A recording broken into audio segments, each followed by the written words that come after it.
깊은 밤이었어요. 한적해진 작은 시골 마을 가장자리에 자리 잡은 옛절 마당으로 노스님 한 분이 천천히 걸어 들어섰습니다. 그때 젊은 사람이 다급한 걸음으로 절 문 앞에 다가왔는데 얼굴에 깊은 고민과 기대가 엿보이더군요. 그 젊은이가 낮은 목소리로 물었습니다. 스님, 제가 듣기로는 불교에는 사람 마음을 참된 평온과 해탈로 이끄는 감춰진 지혜가 있다고 들었습니다. 그런데 어떻게 해야 그 잃어버린 길을 찾을 수 있을까요? 노스님은 살짝 미소 지으며 바로 대답하지 않고 오래된 비바람을 견뎌온 절 안쪽의 돌비석을 가리켰습니다. 그 돌비석에 새겨진 부처님 모습은 끝없는 이야기를 말해주는 듯 보였어요. 그러곤 아주 조용히 말씀하셨죠. 진짜 불교 공부는 그냥 눈을 감고 명상하는 것으로 끝나지 않소. 목소리에는 연륜이 묻어나왔습니다. 불교 공부란 결국 마음속 가장 깊은 곳으로 들어가는 여행이요. 많은 사람이 앉아서 참선해야만 깨달을 수 있다고 여기지만 사실 답은 우리가 숨쉬는 매 순간과 작은 선행 속에 깃들어 있소. 그 얘기를 듣던 젊은이의 마음은 살짝 떨렸어요. 왠지 익숙하면서도 신비로운 세계가 눈앞에 펼쳐진 듯했죠. 그곳에는 엄격한 계율이 있는가 하면 한편으론 마음을 사로잡는 고요한 선의 분위기가 있고 또 한편으론 깊이를 가늠하기 어려운 지혜의 빛이 서려 있었습니다. 망설이는 기색이 스치자 노스님이 다시 말씀하셨죠. 속세에서의 수양과 세속을 떠나 구도하는 길은 본래 하나요. 그대는 진정한 불자가 된다는 게 무엇을 뜻하는지 생각해 본 적이 있소? 참선만 하는 게 아니라 실제 삶 속에서 5가지 계율, 곧 살생하지 않기, 훔치지 않기, 음란에 빠지지 않기, 거짓말하지 않기, 술 마시지 않기를 지키는 것이요. 그 옛날부터 전해 내려온 소중한 계율이야말로 익힌 비밀의 일부요. 젊은이는 뭔가 결심이라도 하려는 듯 머뭇거렸지만 그 안에 진리를 향한 갈망이 싹트고 있었습니다. 그때 노스님의 말투가 살짝 바뀌며 달빛 아래 드리워진 절의 그림자를 가리키더군요. 보시오, 저 달 아래 비친 그림자는 고즈넉한 절의 장엄함을 비추면서도 한 가지 진리를 속삭입니다. 세상에 나타나는 모든 현상은 덧없소. 오직 마음을 닦아야만 마음의 문을 열 수 있소? 이 한마디가 마치 고요한 밤에 울리는 천둥 소리 같았고 젊은이 마음 깊은 곳에 진동을 일으켰어요. 그 순간 젊은이의 마음속엔 잠시의 평온을 넘어 도전과 탐색이 가득한 길을 걷고 싶다는 열망이 불타오릅니다. 노스님은 단단한 체구의 깊은 눈빛을 지녔는데 거기에 약간의 칭찬과 미묘한 신비가 섞여 있었어요. 수행의 길은 늘 한 번에 완성되지 않소. 우선 첫 발을 내디뎌야 하오. 계율과 참선 사이의 묘한 균형을 체험하고 그 실천 속에서 자기만의 빛을 발견해야 하오. 이어서 노스님이 부처님 이야기를 꺼냈죠. 부처님께서 보리수 나무 아래에서 큰 깨달음을 얻었을 때 시간과 세계가 새롭게 열렸고 그 수많은 뒤따르는 이들에게 마음의 귀소를 알려주셨다고요. 먼 옛날 부처님은 삶과 죽음이 돌고 도는 괴로움을 꿰뚫어 보셨고 소박하지만 힘이 담긴 가르침으로 한 가지 진실을 밝혔습니다. 우리 마음의 순수함과 지혜만이 해탈로 가는 유일한 길이다. 그때부터 부처님이 처음 가르침을 펴셨을 때 계율과 참선, 그리고 지혜가 제자들에게 전해진 3가지 커다란 문이 되었다고 합니다. 옛 경전에는 계계는 모든 것의 근본이라면서 계율이 곧 수행의 기초라고 기록되어 있어요. 여기서 말하는 계율은 단순히 행동만 묶는 게 아니라 마음을 스스로 다스리는 길이기도 합니다. 탐욕과 분노, 어리석음에서 비롯되는 번뇌를 막아주고 후회하지 않도록 지켜주는 안전장치랄까요. 그래서 5가지 계율은 늘 등대처럼 제가자들의 일상에서 정신을 맑게 지켜주는 역할을 하죠. 생명을 해치지 않고, 훔치지 않으며, 음란함에 빠지지 않고, 거짓말하지 않으며, 술로 마음을 흐리지 않는 것, 이것은 단지 금지 조항이 아니라 소박하지만 너무나 소중한 삶의 지혜예요. 매일의 선택 속에서 마음이 조금씩 정화되고 무지에서 비롯되는 후회를 면하도록 도와주니까요. 한편, 참선이라 부를 수도 있고 마음을 안정시키는 수행이라고 할 수도 있는 이 고요히 머무는 법은 불교 수행에서 빠져서는 안 되는 중요한 축이에요. 널리 전해진 많은 경전에서 자주 언급하듯 맑고 고요한 자리에 앉아 잡념을 멀리하면 시간이 잠시 멈춘 듯한 평온함을 얻는다고 해요. 하지만 참선이 꼭 가부좌 틀고 앉는 것만을 말하는 건 아니지요. 걸을 때도, 일할 때도, 숨 쉬는 그 순간마다 마음에 바른 생각을 지니면 바로 거기가 참선의 장이 된다는 겁니다. 평범한 일상 속에서도 불현듯 찾아오는 그 고요함은 참 묘해요. 마치 옛사람들이 마음이 맑으면 저절로 시원하다고 한 것처럼요. 그리고 가장 오묘한 부분은 계율과 참선으로 토대를 닦아 놓은 뒤 안에서 밖으로 서서히 퍼져나오는 지혜입니다. 부처님께서 말씀하시길 모든 중생은 다 부처의 씨앗을 지니고 있지만 그것이 싹트려면 듣고 느끼고 깊이 사유하는 과정을 거쳐야 한다고 했어요. 계율이 길을 지켜주고 참선이 마음을 고요하게 적셔줄 때 지혜가 어느 순간 조용히 피어나서 우리 마음속 의욕을 밝혀주고 진리로 깊이 통찰하게 만듭니다. 그 지혜의 빛 앞에서 평범해 보이던 모든 것도 말로 다 못할 의미를 품게 되죠. 삶의 괴로움과 즐거움이 본래 덧없다는 것도 알게 되고 담담한 마음을 지니는 법을 배워야 진정으로 인생의 본질을 붙잡을 수 있음을 깨닫게 됩니다.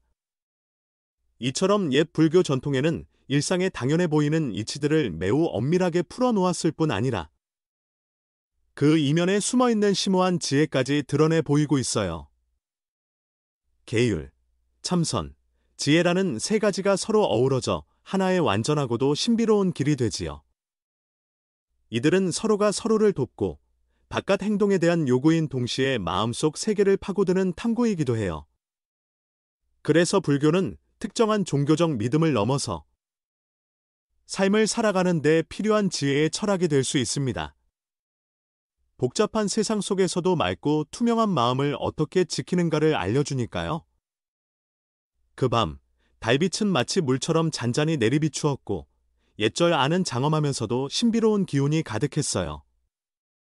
노스님은 젊은이를 살포시 이끌어 소박한 한 내부 공간으로 안내했어요. 그곳에는 화려한 장식 따윈 없고 세월을 견뎌온 나무로 만든 부처님 형상이 단정히 모셔져 있었습니다. 자애로운 그 눈빛이 어찌나 깊은지 말로 형용하기 어려웠어요. 노스님이 부처님 곁에 자리를 잡고 앉자 젊은이도 뒤달아 앉았고 이윽고 조용히 말을 이었습니다. 보게나 이 부처님 상은 겉보기에 장엄만 상징하는 게 아니라 계율과 지혜가 가득 담긴 모습이기도 하오. 그리고 이 계율 가운데 처음에 배우게 되는 5가지가 바로 자네와 내가 함께 익혀야 할 첫 문이지. 그 말을 듣자 젊은이는 의문이 생겼어요. 분명히 단순해 보이는 이 5가지 계율이 왜 그토록 중요하다고 하시나요? 노스님은 부드럽게 미소 지으며 아주 오래된 옛 이야기를 들려주었습니다. 먼 옛날, 광활한 산들 사이에 한 지혜로운 분이 살았다고 해요.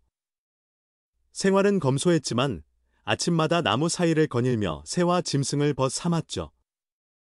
그런데 이분은 5가지 계율을 누구보다 철저하게 지켰는데 생명을 다치게 하지 않고 남의 물건을 탐내지 않고 음란한 욕망에 빠지지 않고 한마디 말이라도 진실함을 잃지 않고 마음을 흐리는 술 같은 것에는 손도 대지 않았다고 합니다. 이런 단순하고 맑은 태도로 살았기에 숲속의 모든 생명은 그를 존경했어요. 그러던 어느 날 마음이 불안한 한 청년이 마을에서 찾아와서 이렇게 물었답니다. 선생님, 저는 매일같이 온갖 괴로움에 시달리는데 어떻게 해야 마음의 평온을 찾을 수 있을까요? 그러자 그 지혜로운 분은 멀리 산꼭대기를 가리키며 말했답니다. 그 산에 올라가 보게. 걸어가는 모든 순간이 그대에게 바른 길을 깨닫게 해줄 걸세.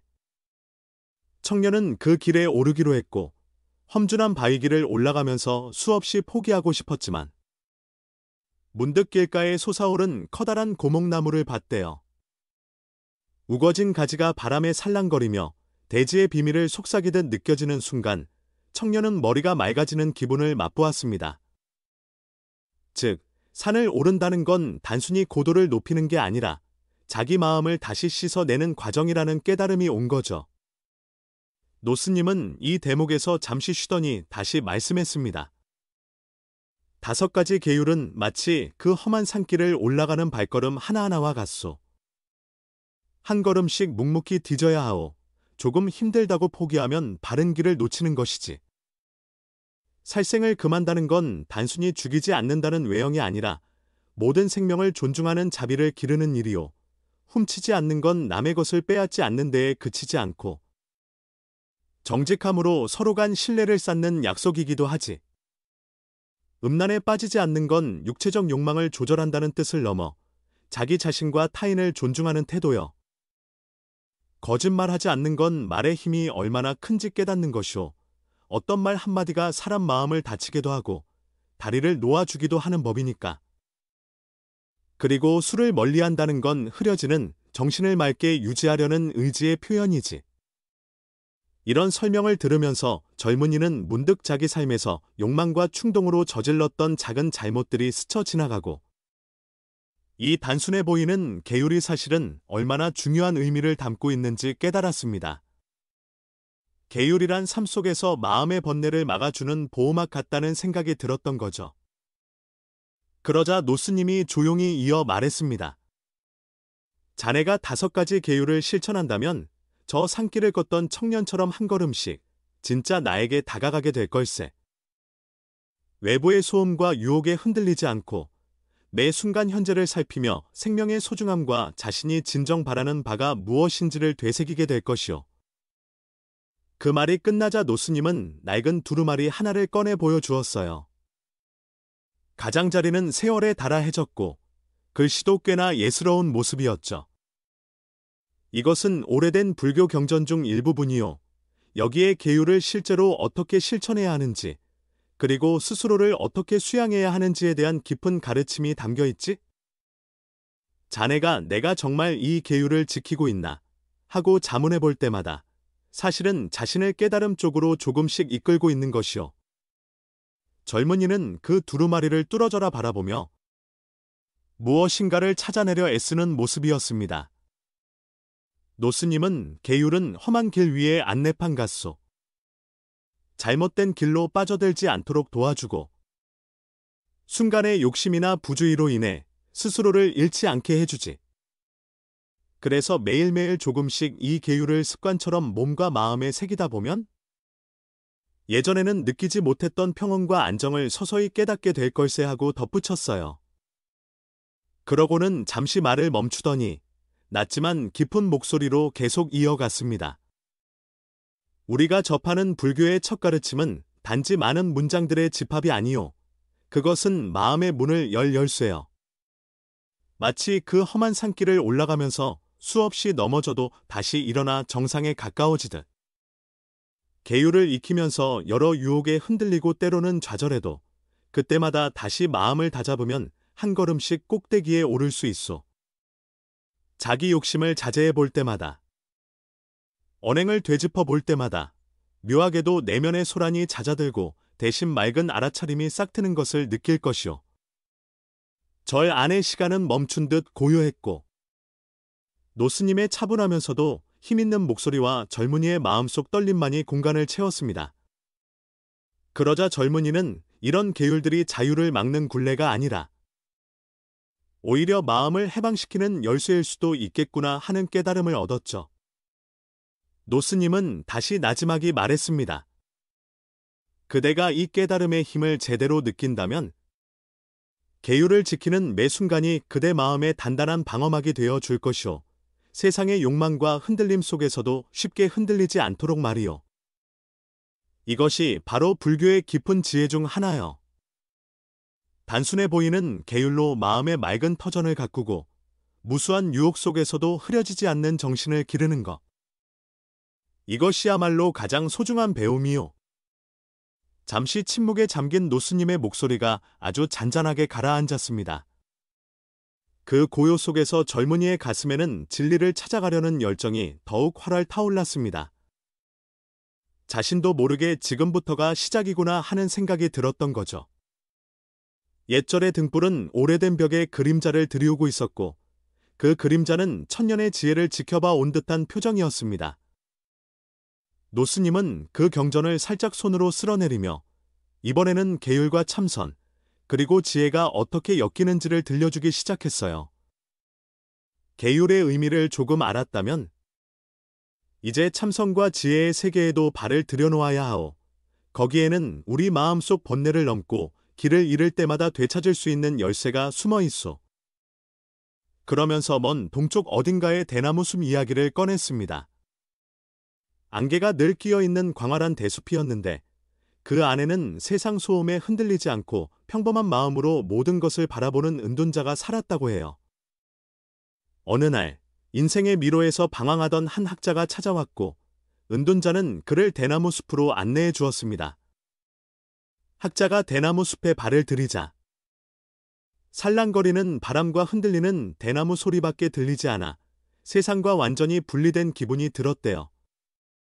은둔자는 그에게 눈을 감고 자연의 소리를 들어보라고 했고 참선은 꼭 산사에서 가부좌 틀고 앉아야만 되는 게 아니오. 지금처럼 대숲 한가운데 있든 어디에 있든 그저 매 순간을 알아차리면 그게 곧 참선이요. 하고 일러 주었습니다. 학자는 미세한 바람 소리, 새 울음, 자기의 고르지 못한 숨소리까지 하나하나에 집중하기 시작했습니다.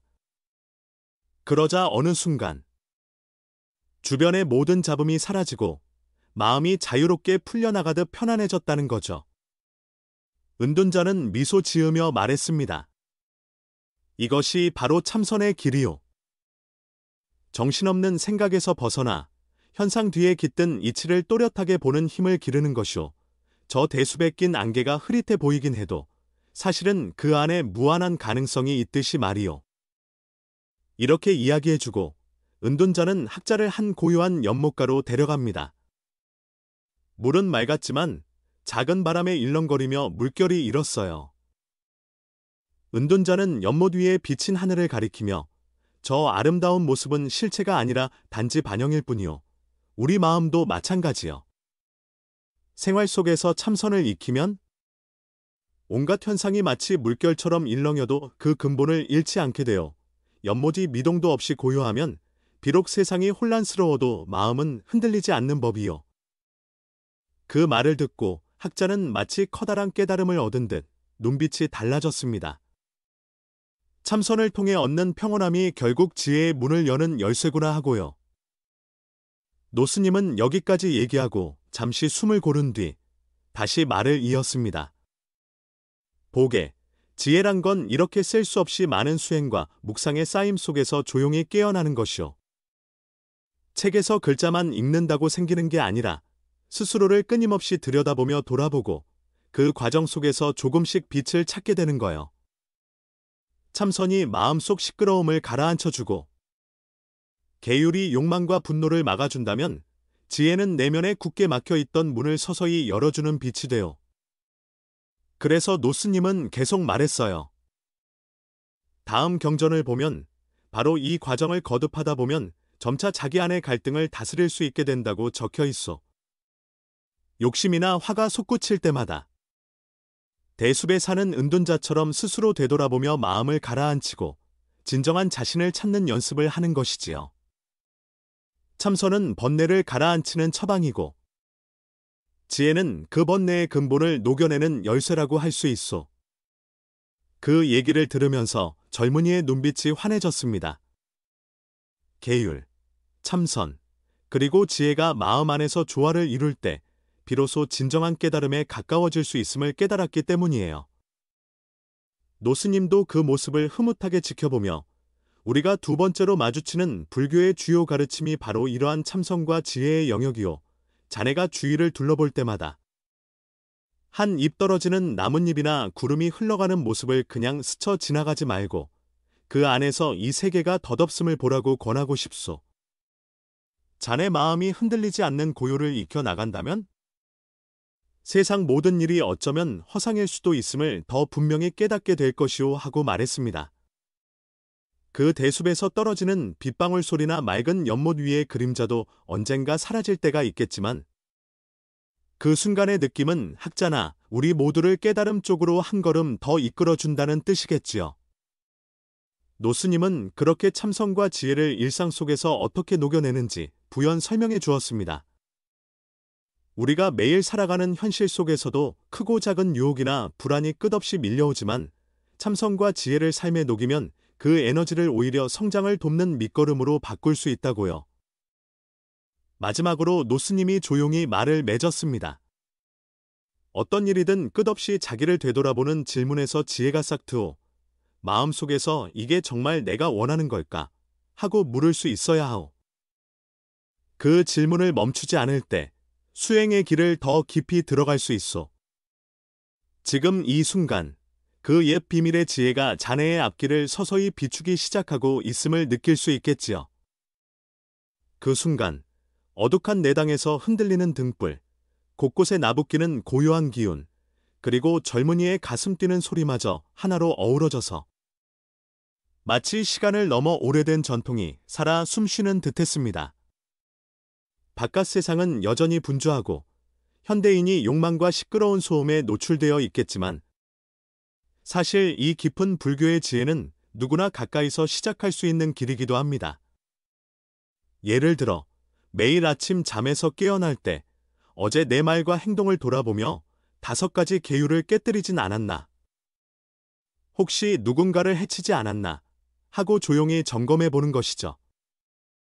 이 계율들은 절대적인 금기가 아니라 스스로를 어긋남 없이 살도록 도와주는 예술 같은 것이며 유혹 앞에서 흔들리지 않게 해주는 보호책이기도 합니다. 또 사람들이 붐비는 열차 안에서 기분이 올라갈 수도 있고 짜증이 날 수도 있는 상황에서 잠깐 멈춰 호흡을 고르며 마음을 챙기는 참선을 시도해 보는 것도 좋아요. 그 짧은 순간에 지금 여기에 집중해보자 하고 돌아보는 것만으로도 복잡한 생각이 많이 정리될 수 있습니다. 사무실에서 일할 때나 누군가와 이야기할 때, 혹은 책 한 장을 넘길 때도 마찬가지입니다. 잠시만 고요를 찾으면 그곳이 그대로 참선의 장이 되니까요. 지혜를 기르는 건 더더욱 오랜 시간에 걸쳐서 이뤄집니다. 돌이켜 반성하고 어리석은 집착이 생길 때마다 스스로에게 질문하며 살펴봄으로써 마음에 내려앉은 먼지를 조금씩 닦아내는 거죠. 이 지혜는 한순간에 환하게 트이는 게 아니라 서서히 알게 되는 것이기 때문에 매일매일 작은 변화들이 쌓여 어느 날 문득 큰 깨달음으로 이어지기도 합니다. 회사나 가정에서 갈등이 생길 때도 내가 정말로 원하고 있는 건 뭘까? 상대방 입장을 조금 더 이해해 볼 수 없을까? 하고 스스로 물어본다면 그 순간에 이미 지혜의 싹이 조금씩 트고 있는 거라 볼 수 있지요. 결국 불교 가르침이 말해주는 건 우리의 마음이 얼마나 쉽게 유혹과 후회로 치닫는지, 그리고 어떻게 하면 그 길을 벗어나 좀 더 자유롭고 편안한 경지에 도달할 수 있는가 하는 겁니다. 현실에서 이 원리를 실천하는 건 결국 남을 배려하고 용서하며 올바른 생각을 매 순간 유지하려 애쓰는 것으로도 이어집니다.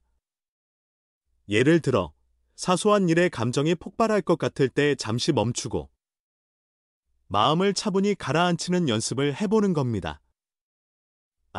노스님이 말한 그 고요를 지금 시도해보자 하고 말이죠. 또 일터에서 누군가와 충돌할 때도 참선에서 배운 평온함으로 상대 의견을 들어보고 지혜로 화해점을 모색할 수 있지 않을까 고민해보는 것이고요.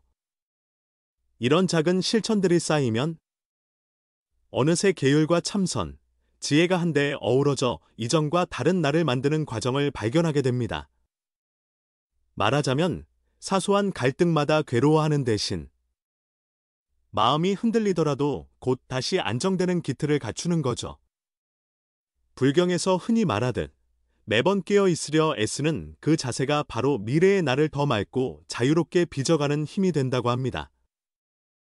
삶 속에서 스치는 모든 순간이 수행의 기회가 되니 지금부터라도 이 소중한 지혜를 곁에 두면 좋겠습니다. 때론 번잡한 세상 일에 치이고 욕망이나 좌절에 흔들릴 때도 있겠지만 그런 순간마다 다시 숨을 고르고 이게 바로 나를 더 맑게 만드는 계기가 될 수 있겠구나 하고 생각해 보자는 거지요. 세상은 변화무쌍하고 우리 곁에서 끊임없이 새로운 문제를 던지지만 그럴수록 불교의 옛 지혜는 더욱 선명한 길잡이가 되어줍니다. 모든 것은 공공하다고 옛 경전에 쓰여 있듯 집착을 내려놓을 때 비로소 진짜 현실을 똑바로 볼 수 있다는 메시지겠지요. 부디 이 시끄럽고 불확실한 세상 속에서도 자신 마음 깊은 곳에서 들려오는 작은 목소리를 놓치지 않길 바랍니다. 언젠가 이것이 내 진짜 모습이구나 하고 느껴지는 날, 그날이야말로 오래도록 감춰져 있던 참다운 길을 찾았다고 할 수 있겠죠. 그대가 이 혼란과 안개 속에서 자기만의 지혜 등불을 켜길 바라며 지금 이 순간부터라도 5가지 계율을 지키고 참선의 고요를 맛보고 스스로를 비춰보는 질문을 이어나간다면 어느새 누군가가 말했던 그 이틴 지혜를 자연스럽게 맞이하게 될 것이오.